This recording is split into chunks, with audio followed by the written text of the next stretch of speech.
They're creating a safer place to live and work by getting felons off the streets and into the judicial system.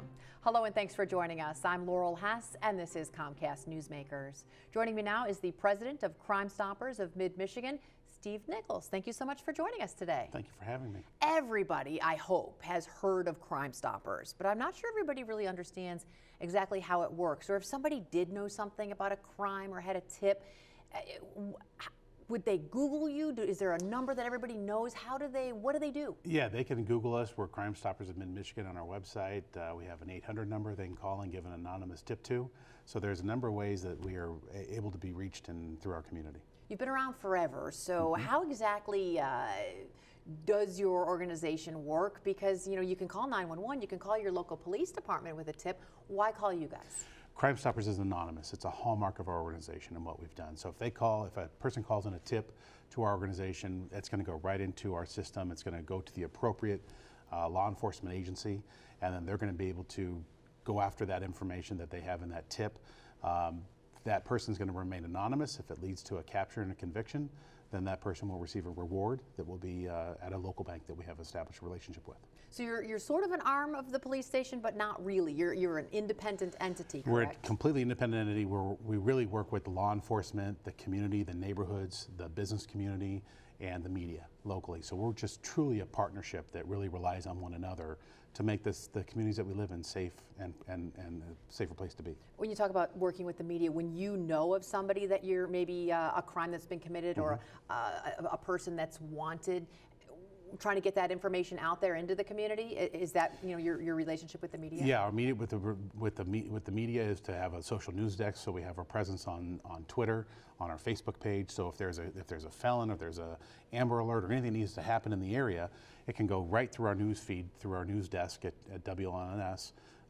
And be able to have that information broadcasted out to our different social media platforms. But you're not like a neighborhood watch association. You just work maybe closely with them? Work closely with them because we do events throughout the year. We do National Night Out organizations with local law enforcement agencies. So we partner with the different communities, different police agencies, with their neighborhood watches to help get our information out about Crime Stoppers. And again, we want to make sure that people are aware that who to call and what to do if they know of any information. Well, and the beauty is in the fact that it's anonymous. So many crimes don't get reported because people fear ramifications that they're going to snitch on somebody. Sure.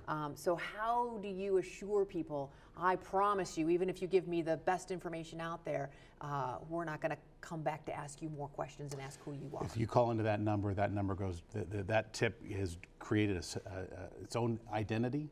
It is sent out through our software system that we have that allows the police agencies to talk to one another. We do not get involved. When we see a tip come across for an approval, we don't have a name, we don't have anything available.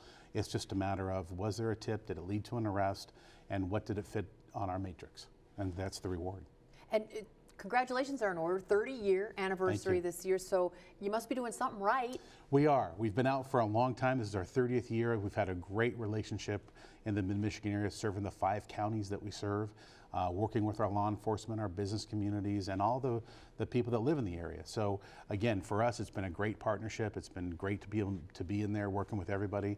And what we're all trying to do is just make sure that the communities that we work and live in are safer.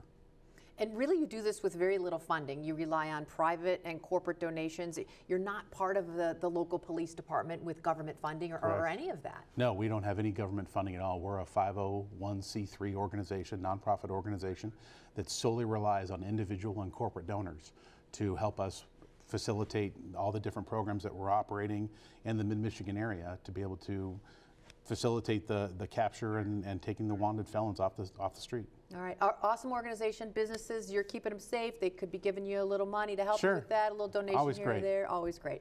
Thank you so much for joining us today. Thank you. For more information on today's topic, you can visit crimestoppersofmidmichigan.com. For more great conversations with leaders in your community and across the nation, visit ComcastNewsmakers.com.